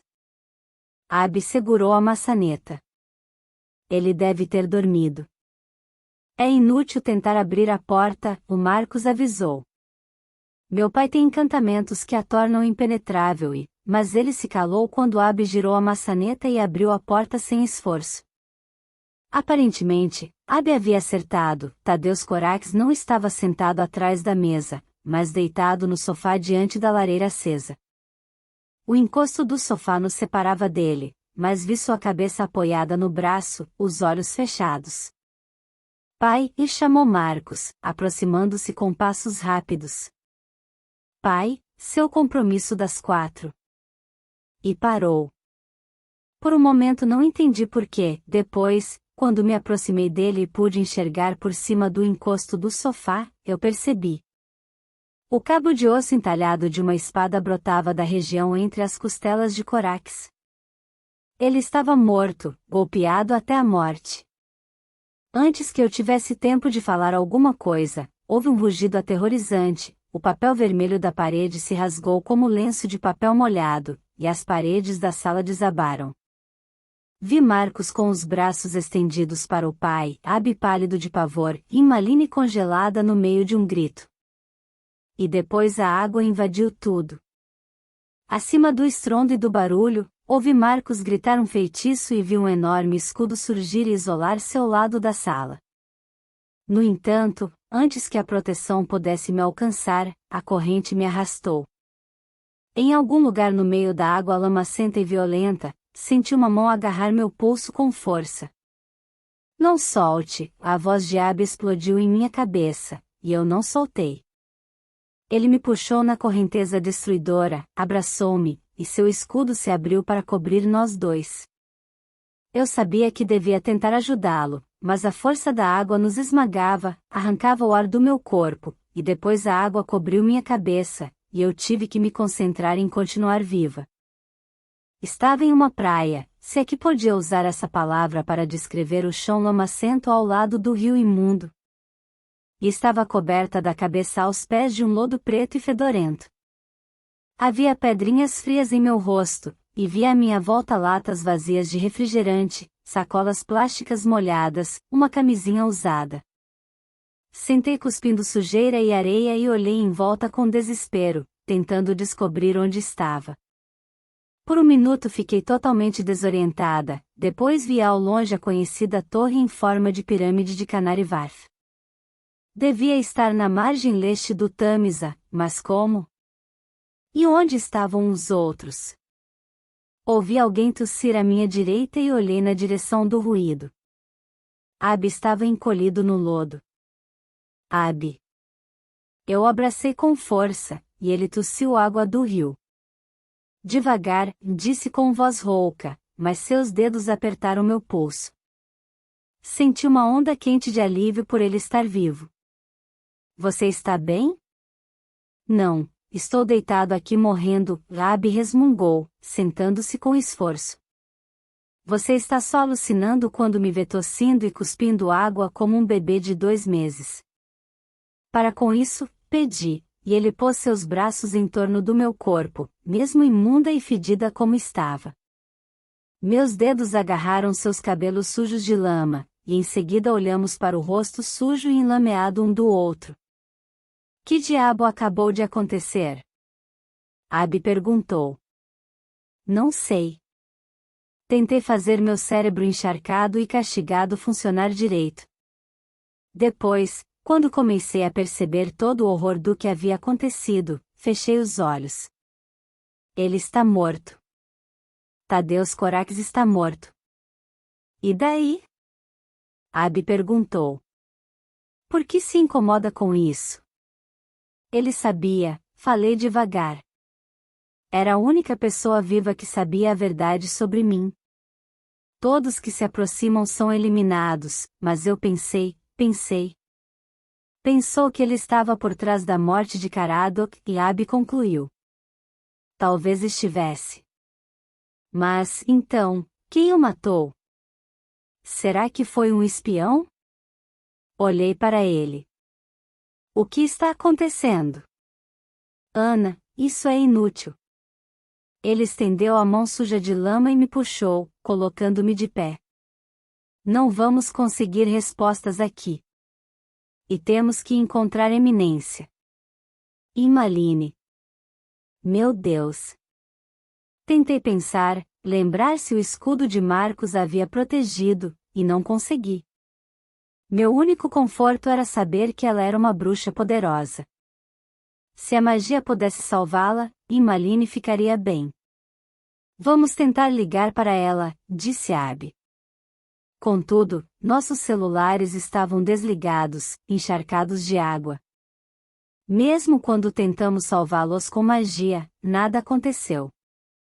Burro, Abby resmungou. Nós nos encaramos por um tempo, depois começamos a andar na direção de Londres. Ficamos em silêncio depois de 2 ou 3 quilômetros, por isso, quando a exclamação sem palavras de Abby interrompeu o ritmo agitado dos nossos passos, olhei para cima assustada. O que é? Em resposta, ele apontou o buraco aberto nos galpões Vappin, um espaço por onde era possível ver o Tâmisa. Sufoquei minha exclamação de espanto. O Tâmisa corria vermelho de sangue. Uma camada de entranhas boiava da margem sul para o rio, transformando o rio em uma correnteza vermelha e agitada. O vento trazia o som de sirenes e um ruído abafado de vozes. Temos que atravessar, disse Abby. Como? Você é a Londrina. Tem alguma ponte por aqui? Sim, por ali, respondi. Abby agarrou meu pulso e começamos a correr. Eu ouvia as sirenes e os gritos enquanto corríamos pela Chadtamis para as docas de Saint-Saviors, e o tempo todo o dilúvio de sangue continuava inundando o rio como uma artéria cortada. O que era aquilo? De onde vinha? Para trás, e gritou um policial quando nos aproximamos. Ele abriu os braços impedindo nossa passagem. Houve um desabamento, um prédio caiu. O acesso está proibido até a área ser desinterditada. Ah, seu desgraçado, Abby arfou. Depois me puxou para trás de um prédio e disse, invisibilidade. Agora. E desapareceu. Não fosse por sua mão segurando meu pulso, eu nem saberia onde ele estava. Vai logo, ouvi a voz dele perto da minha orelha. O que está esperando? Eu estava arrasada, com frio e exausta, tanto no aspecto físico quanto no mágico. Havia visto 2 cadáveres desde o café da manhã, era como se tivesse vivido 100 anos desde que ouvi a mensagem de Caradoc. Não sentia uma migalha de poder em mim, mas Abby havia conseguido, e eu não ia pedir a ajuda dele. De jeito nenhum. De algum lugar, tirei um resto de magia e resmunguei um feitiço que minha avó havia me ensinado. Funcionou? Perguntei. Não completamente, ouvi a voz de Abby em tom de avaliação. Vejo seu contorno como uma onda. Rangi os dentes e repeti o feitiço, arrancando o poder de cada músculo, sentindo-se espalhar por minha pele como um arrepio. Melhor, ouvi Abby dizer. Vamos, enquanto você ainda consegue sustentar o feitiço. Segure minha mão para não nos perdermos um do outro. Corremos em silêncio de volta ao local onde estava o policial e viramos a esquina. Quase tropeçamos em outro policial que apareceu na nossa frente, incapaz de nos ver chegando. Continuamos em frente nos equilibrando na beirada da doca de Saint-Sauveurs, quase na água, olhando boquiabertos para as ruínas de um enorme depósito perto da entrada das docas.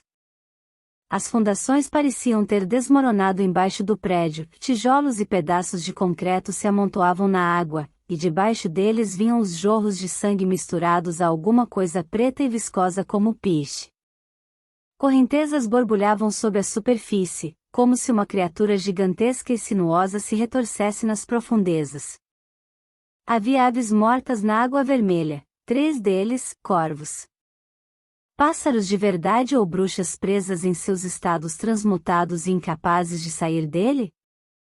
Um sapato feminino de grife passou flutuando na corrente agitada. Parecia muito com os sapatos que minha avó usava. De repente senti um enjoo forte, incontrolável, e cobri a boca com a mão para conter a ânsia, enquanto o suor frio cobria minha pele. Ana! O sussurro urgente e repentino de Abby me fez perceber horrorizada que eu havia me tornado visível. Não. Ele agarrou meu braço, e dominei o feitiço novamente. Não piore as coisas. Ah, você conseguiu. Sua idiota, tinha um policial olhando. Desculpe, eu não. Tudo bem, mas fique invisível e vamos sair daqui. Temos que encontrar Eminência. E Marcos, eu sussurrei. Dane-se o Marcos, e Abby disparou com um tom ríspido. Depois me puxou para um espaço entre os depósitos, e nós dois tropeçamos em alguma coisa rígida e invisível, alguma coisa que esbravejou de choque e dor. Ai! Abby gritou e ficou repentinamente visível, como se alguém acionasse o interruptor. Uma de suas mãos estava estendida, tateando o obstáculo invisível. A outra cobria o nariz, que sangrava. Pelo amor de Deus, meu nariz de novo, não. Seu nariz. Imaline surgiu de repente na nossa frente, cobrindo a testa com as 2 mãos. E a minha cabeça? Quebrou a cabeça? Duvido. Ah, Abby! Ela abaixou as mãos e o abraçou, apertando-o tanto que ele gemeu. Fiquei muito preocupada. Onde você estava? E onde está Ana? Estou aqui. Dei um passo em direção a e percebi, por causa de seu olhar para várias direções, que continuava invisível. Aqui. Interrompi o feitiço com impaciência. Sou eu. Ana? E me abraçou. Graças a Deus. O que aconteceu? Não sei. Fomos parar em algum lugar perto de Canary Wharf, a quilômetros daqui. O que aconteceu com você? A correnteza nos jogou na margem perto de Westminster. Fizemos a única coisa em que conseguimos pensar, seguimos o fluxo do rio, e demos de cara com isso. Nós quem? Abby perguntou com tom seco. Eu e Marcos, e respondeu. A alguns passos de nós, o ar tremulou como uma onda de calor, e Marcos apareceu. Ele estava seco. Imaculadamente seco.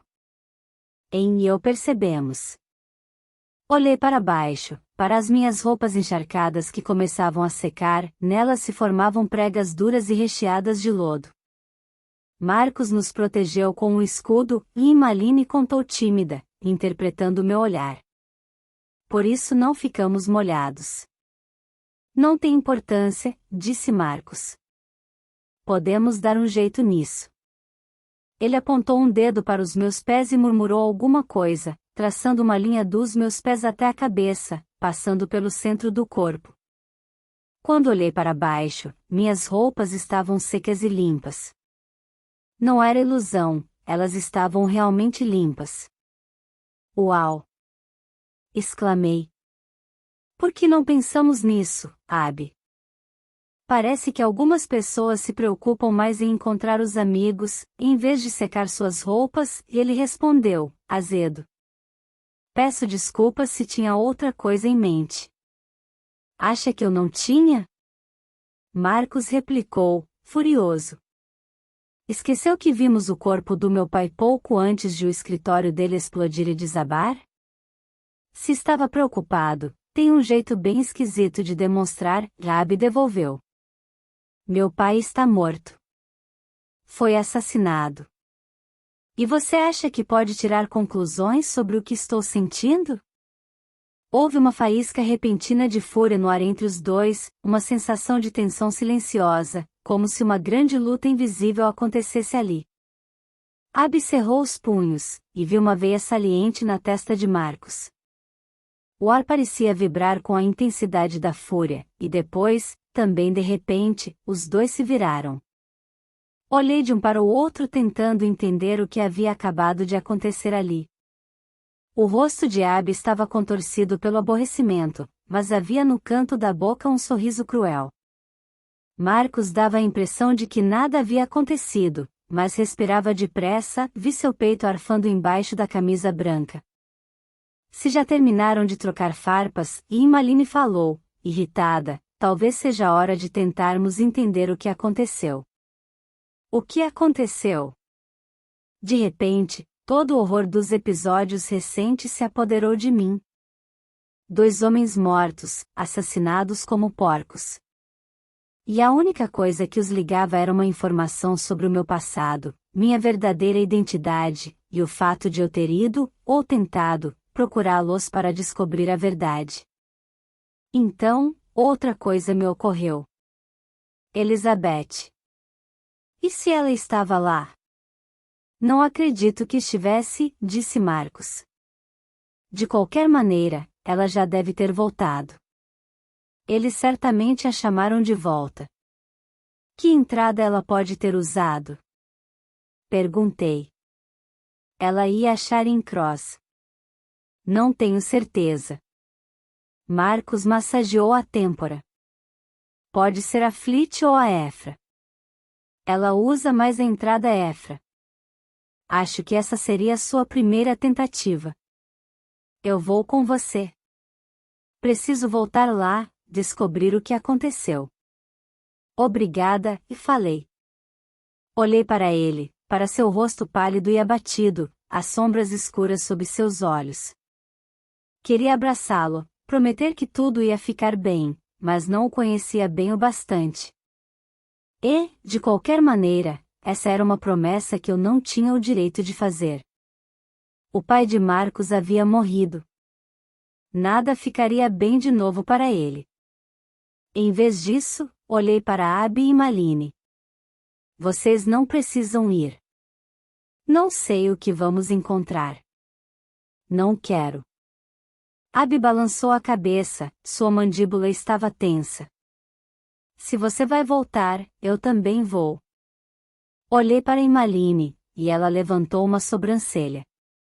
O quê? Acha que vou voltar para Winter sozinha? Sem chance. Pode pedir um táxi para 4. Paramos no parapeito da ponte Valchau e olhamos para a água escura, agitada. Nada de sangue, e disse Abby. Parece que está tudo bem. Só tem um jeito de descobrir, falou Marcos. Então, quem vai primeiro? Eu? Não, e respondi. Eu vou. Ana? Abby estendeu a mão. Espere. No entanto, eu sabia que, se esperasse, perderia a coragem. Pulei. A voz de Abby desapareceu enquanto eu caía, e logo a água cobriu minha cabeça e eu despenquei para a escuridão. Cheguei ao fundo com um impacto forte e um repentino pressentimento ruim. Estava no conhecido vestíbulo de concreto, um lugar que lembrava o poço do elevador de um estacionamento no subsolo, mas a porta de aço reforçado estava aberta, e o cheiro que passava por ela não era o de magia pesada, mas um odor de lama do rio, sangue e imundície. Antes que eu pudesse fazer alguma coisa, escutei um barulho e Emma e Abby caíram no piso de concreto ao meu lado. Marcos foi o último a chegar, sua queda foi suave. Quando viu a porta aberta, ficou pálido, mas alinhou os ombros e, juntos, caminhamos para a recepção. Não tinha ninguém lá, mas ouvi gritos vindos do corredor e senti mais forte o cheiro de lama do rio quando começamos a andar na direção do barulho.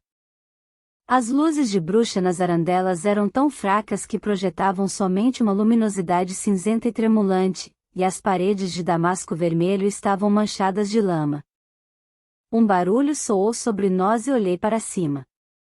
Uma rachadura no teto corria em zigue-zague se apoderando do forro, espalhando-se como a cobertura de um bolo.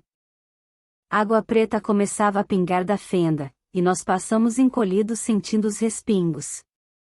Viramos em uma esquina e continuamos para a principal câmara de debates, mas logo encontramos uma bifurcação no corredor. Para onde? Perguntei a Marcos. Ele abriu a boca para falar, mas não houve nenhuma resposta. Cuidado! Gritou, encobrindo o que ele poderia ter dito. A parede. Virei-me depressa. A parede à nossa esquerda inchava, rachava como uma fruta muito madura. Horrorizada, vi um enorme rasgo surgir no papel de parede. Marcos gritou um feitiço e desenhou no ar com o dedo indicador o símbolo de um raio. O desenho brilhou por um segundo antes de explodir em um lampejo de fogos de artifício. A parede tremeu e voltou ao lugar por um momento, mas, em seguida, com um estrondo como o de uma cachoeira, ela explodiu, e água e lodo jorraram pela fenda. Corremos como loucos pelo corredor estreito. Marcos gritava feitiços por cima do ombro, a água rugia e rosnava atrás de nós como uma enorme besta que havia escapado da corrente e atacava descontrolada. Minha respiração parecia rasgar o peito, e eu tropeçava enquanto a água quase tocava nossos calcanhares. Aqui! Imaline gritou. Ela abriu uma porta e nós entramos, e a fechamos com violência bem no instante em que a correnteza se chocou contra a madeira. A porta gemeu, e Imaline resmungou um feitiço rápido na direção dela. Depois olhou para mim com um rosto abatido. Em nome de todas as coisas mais doidas, o que está acontecendo aqui? O lugar está desabando. Marcos estava de costas para a porta, e vi a tensão em seus músculos enquanto ele tentava usar a magia para manter a água fora dali. Os rios estão se libertando. Havia suor em sua testa e ele fechou os olhos, concentrado no esforço de controlar a água. O que estão esperando? Imaline gritou para mim e Abby. Ajudem Marcos. Eu me recuperei e apoiei a mão à porta, sentindo a magia de Abby fluir para a madeira junto com a minha. Depois de algum tempo, o barulho diminuiu e nós olhamos uns para os outros.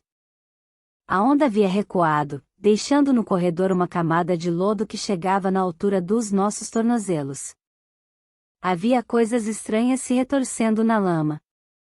Tentei não olhar para elas enquanto caminhávamos de volta com cuidado. Mantinha os olhos voltados para as paredes e o teto. Havíamos percorrido poucos metros quando ouvi uma voz familiar do outro lado de uma porta aberta. Senhorita Vane, tranque a entrada Flit. No momento, temos que restringir todo o tráfego a uma entrada. Partridge, mande avisar os outros presidentes, diga a eles para ficarem alerta em seus campos. E alguém, por favor, localize Ratzinger e providencie segurança e vigilância para a entrada Efra. Vó. Corri para a porta aberta escorregando na imundície, esmagando criaturas gosmentas com os pés. Sou eu. Entrei no escritório, e ela levantou os olhos da mesa na qual estava. Impecável como sempre, minha avó não tinha sequer um fio de cabelo fora do lugar. A sala, no entanto, era a imagem do caos. Os sofás de seda e as cortinas de brocado estavam sujos de lama. Água suja ocupava a lareira onde o fogo devia estar aceso. A mesa de minha avó estava rachada ao meio, nela havia uma grande fenda escura, como se uma viga em chamas houvesse caído em cima dela. Contudo, continuava em pé, ou quase isso, e estava coberta de grimórios e antigos livros de feitiços da biblioteca Ealditan, cada um deles com marcadores brotando das páginas, como se minha avó procurasse desesperadamente um remédio para o caos que se espalhava à sua volta.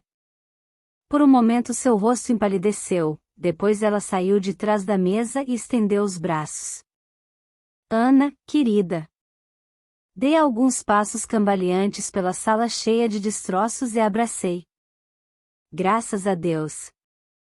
Quando eu soube, ela me apertava com força dolorosa. O que aconteceu? Perguntei. Não faço ideia. Isso é o que mais me apavora. Sabia que Corax está morto? Sei que ele morreu, mas não sei como. Ninguém sabe se foi um acidente ou coisa pior. Foi assassinato. A voz de Marcos era controlada, mas suas palavras cortavam como uma navalha. Ele levou golpes de espada. Golpes de espada? Elizabeth estava em choque. Ela olhou para mim, depois novamente para Marcos. Você viu? Vimos o corpo. Marcos falava como um robô. Ele foi morto em seu escritório com uma espada. No escritório? Então deve ter sido alguém que o conhecia. O rosto de minha avó ganhava um tom acinzentado. Um de nós. Conseguiram passar pela segurança, contou Marcos. A porta estava destrancada. Meu Deus, minha avó disse em voz baixa.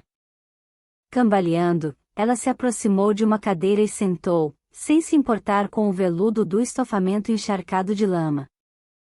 Eu pensei. Ah, meu Deus, Tadeus. Como errei com você. E enterrou o rosto entre as mãos, as pedras de seus anéis brilhavam na luz fraca da sala. No entanto, quando levantou a cabeça, sua rigidez havia voltado, sua expressão era dura. Vamos encontrar o assassino de Tadeus e puni-lo com rigor. Marcos, pode reunir os partidários de seu pai? Traga-os aqui. O que posso fazer? Perguntei. De repente, tudo parecia irreal. Elizabeth balançou a cabeça, os olhos brilhantes. Obrigada, minha querida, mas o melhor que pode fazer é ir para casa. Não tenho tempo para ensinar o que precisa saber para ser útil aqui, e isso vale para os seus amigos também. E eu me preocuparia com vocês. Vai ficar mais seguro em Winter. Eu telefono hoje à noite. Promete? Perguntei quando ela beijou meu rosto. Sim, prometo. Agora vá. É tarde. Seu pai deve estar preocupado. Meu pai. A lembrança foi como uma bofetada fria. Sim, ele devia estar me esperando em casa há horas. O que eu ia dizer? Como poderia explicar? Marcos, e minha avó falava, pode acompanhar Ana e os amigos dela até a saída? É claro, e ele respondeu. Andamos em silêncio por um labirinto de corredores, até chegarmos à porta entre duas palmeiras. As plantas estavam mortas, esmagadas e destroçadas. Tem certeza de que não posso fazer nada para ajudar? Perguntei. Não queria deixar você assim. É melhor ir embora. Seu pai, ele tocou a têmpora como se esmagasse alguma coisa em que não suportava pensar. De verdade, vá para casa. Você vai ficar bem? Meu coração ficou apertado quando olhei para seu rosto. Tão contido, tão reservado que era difícil lembrar que havia perdido o pai hoje, no meio de todo esse terror e destruição. É claro. De verdade, vá. Preciso fazer uma coisa, trabalhar. A sombra de uma emoção muito forte passou pelo rosto de Marcos, e tive a sensação de que ele estava perto de desabar. Preciso trabalhar. Ele havia perdido o pai. Havia perdido tudo.